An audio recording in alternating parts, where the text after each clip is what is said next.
తిరుమల శ్రీవారి ఆర్జిత సేవ టికెట్లకు సంబంధించి ఏప్రిల్ కోటాను టీటీడీ ఇవాళ ఉదయం విడుదల చేయనుంది. ఈ టికెట్ల కోసం ఇవాళ నుంచి 20వ తేదీ ఉదయం 10 గంటల వరకు ఆన్లైన్లో రిజిస్ట్రేషన్ చేసుకోవచ్చు. లక్కీ డిప్లో ఎంపికైన వారికి టికెట్ల కేటాయింపు జరగనుంది. ఏప్రిల్ 10 నుంచి 12 వరకు నిర్వహించనున్న స్వామివారి సాలకట్ల వసంతోత్సవాలు, కళ్యాణోత్సవం, ఊంజల్ సేవ, ఆర్జిత బ్రహ్మోత్సవం, సహస్ర దీపాలంకరణ సేవలకు సంబంధించిన టికెట్లను ఈ నెల 21న ఉదయం 10 గంటలకు విడుదల చేయనుంది. వర్చువల్ సేవలు, దర్శన స్లాట్ల కేటాయింపులకు సంబంధించి ఏప్రిల్ కోటాను 21న మధ్యాహ్నం 3 గంటలకు ఆన్లైన్లో విడుదల చేయనున్నట్లు పేర్కొంది. అంగ ప్రదక్షిణం కోటాను ఈ నెల 23న ఉదయం 10 గంటలకు, శ్రీవారి టికెట్ల ఆన్లైన్ కోటాను 11 గంటలకు, వృద్ధులు, వికలాంగులకు కల్పించే ప్రత్యేక ప్రవేశ దర్శనం ఆన్లైన్ కోటాను ఈ నెల 23న మధ్యాహ్నం 3 గంటలకు టీటీడీ విడుదల చేయనుంది. 24న ఉదయం 10 గంటలకు ₹300 ప్రత్యేక ప్రవేశ దర్శనం ఏప్రిల్ నెల కోటాను ఆన్లైన్లో విడుదల చేస్తారు. ఏప్రిల్ నెలకు సంబంధించి గదుల కోటాను అదే రోజు మధ్యాహ్నం 3 గంటలకు ఆన్లైన్లో విడుదల చేయనున్నట్లు టీటీడీ ప్రకటనలో తెలిపింది. శ్రీవారి సాధారణ సేవ కోటాను ఈ నెల 27న ఉదయం 11 గంటలకు, శ్రీవారి నవనీత సేవ కోట మధ్యాహ్నం 12 గంటలకు, శ్రీవారి పరకమణి సేవ కోట 1 గంటకు విడుదల చేయనుంది టీటీడీ. శ్రీవారి భక్తులు టీటీడీ వెబ్సైట్ ద్వారా ఆర్జిత సేవలు, దర్శనం టికెట్ల బుక్ చేసుకోవాలని సూచించింది. మొబైల్ వినియోగదారులకు గుడ్ న్యూస్. మోసపూరిత కాల్స్, సందేశాలకు చెక్ పెట్టేందుకు టెలికాం శాఖ కొత్తగా సంచార్ సాథీ మొబైల్ యాప్ ను అందుబాటులోకి తెచ్చింది. కేంద్ర టెలికాం శాఖ మంత్రి జ్యోతిరాదిత్య సింధియా ఈ యాప్ ను విడుదల చేశారు. అనుమానిత కాల్స్ వచ్చినప్పుడు మొబైల్ ఫోన్ లాగ్ నుంచే నేరుగా ఫిర్యాదు చేయడం, మొబైల్ ఫోన్ బ్లాక్ వంటి సదుపాయాలు ఇందులో ఉన్నాయి. తొలుత సంచార్ సాథీ పోర్టల్ను 2023లో కేంద్ర టెలికాం శాఖ అందుబాటులోకి తెచ్చింది. మొబైల్ యాప్ ను లాంచ్ చేయడం ద్వారా మరింత సమర్థంగా మోసాలకు చెక్ పెట్టొచ్చని కేంద్రం భావిస్తోంది. ఆండ్రాయిడ్, ఐఓఎస్ లో ఈ యాప్ వినియోగించవచ్చు. అనుమానిత కాల్స్, ఎస్ఎంఎస్లు వచ్చినప్పుడు కాల్ లాగ్ నుంచే నేరుగా ఫిర్యాదు చేయొచ్చు. మీ పేరు మీద ఎన్ని మొబైల్ కనెక్షన్లు ఉన్నాయో ఈ యాప్ ద్వారా తెలుసుకోవచ్చు. మీ పేరు మీద అనధికారికంగా ఏవైనా నంబర్లు ఉంటే ఫిర్యాదు చేయొచ్చు. మొబైల్ పోయినప్పుడు, దొంగతనానికి గురైనప్పుడు బ్లాక్ చేసే సదుపాయం ఇందులో ఉంది. మొబైల్ ఫోన్ ప్రామాణికతను కూడా యాప్ సాయంతో గుర్తించవచ్చు. ఇందుకోసం IMEI నంబర్ ఎంటర్ చేయాల్సి ఉంటుంది. సెకండ్ హ్యాండ్ మొబైల్ కొనుగోలు చేసేటప్పుడు ఈ ఫీచర్ ఉపయోగపడుతుంది.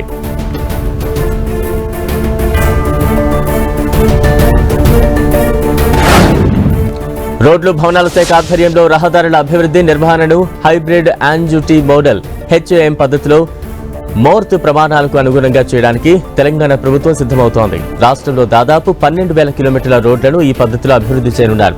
సీఎం రేవంత్ రెడ్డి కూడా ఈ విధానం వైపే మొగ్గు చూపడంతో రాబోయే 3 ఏళ్లలో రాష్ట్ర రోడ్లను హైవేలకు ఏమాత్రం తగ్గకుండా నిర్మించడానికి ప్రణాళికలు జరుగుతున్నాయి.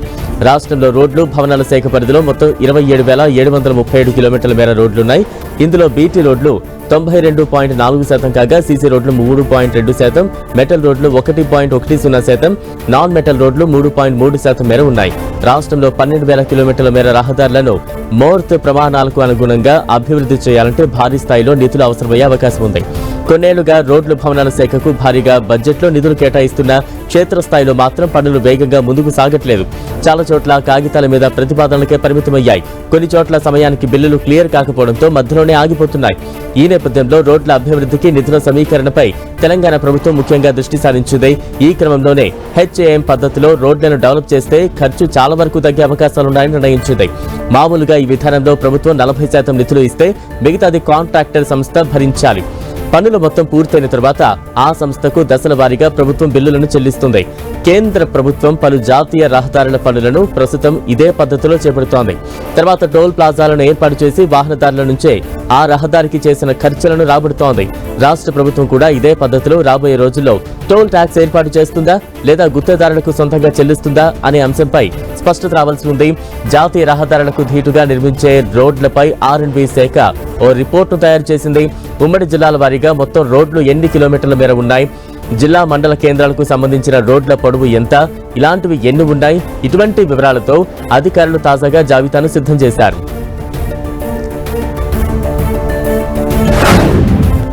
సన్న బియ్యం రేట్లు దిగొస్తున్నాయి. గతేడాది క్వింటాల్కు 5,800 నుంచి 6,500 వరకు పలికాయి. తెలంగాణ రాష్ట్రంలో కాంగ్రెస్ అధికారంలోకి వచ్చాక సన్న రకం ధాన్యం కొనుగోలు చేయడంతో పాటు వాటి సాగును ప్రోత్సహించింది. క్వింటాల్కు 500 బోనస్ ప్రకటించింది. దీంతో ఎన్నడూ లేనంతగా రైతులు 40 లక్షల ఎకరాల్లో సన్నాలు సాగు చేశారు. దీంతో అటు ప్రభుత్వం ఇటు మిల్లర్లు పోటీపడి సన్న రకం వడ్లు కొనుగోలు చేశారు. సప్లై పెరగడంతో వ్యాపారులు సన్నబియ్యం ధరలు తగ్గించారు. ప్రస్తుతం క్వింటాల్ సన్నబియ్యం 4,000 నుంచి 5,000 వరకు పలుకుతోంది. మరోవైపు రేషన్ షాపుల ద్వారా సన్నబియ్యం పంపిణీకి సర్కార్ రెడీ అవుతోంది. దీంతో రేట్లు మరింత తగ్గే అవకాశాలున్నాయి.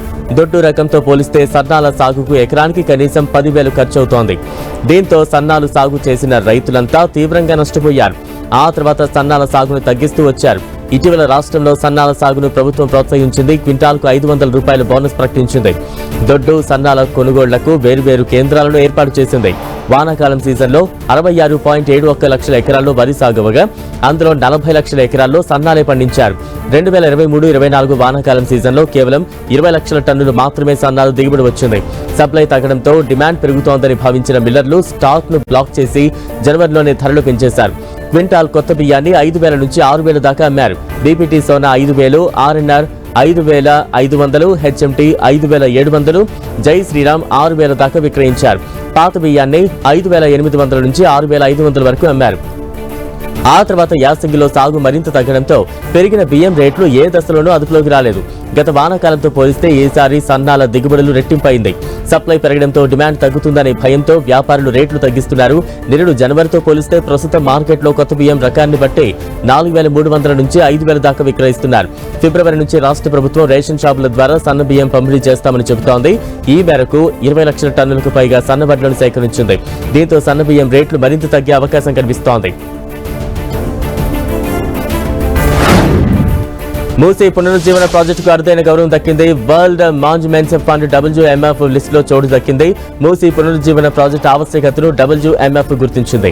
మూసీని ప్రక్షాళన చేయకపోతే ఉస్మానియా ఆసుపత్రి, high court, central library, city college, మహిళా యూనివర్సిటీ, ఇతర చారిత్రక కట్టడాలకు మూసీ కాలుష్యంతో ముప్పు పొంచి ఉందని పేర్కొంది. అయితే మూసీ పునరుజ్జీవనం ప్రాజెక్టుతో చారిత్రక కట్టడాల పరిరక్షణకు మార్గం సుగమమవుతోందని WMF స్పష్టం చేసింది. మరోవైపు ఈ ప్రాజెక్టును ప్రతిపక్షాలు వ్యతిరేకిస్తున్నాయి.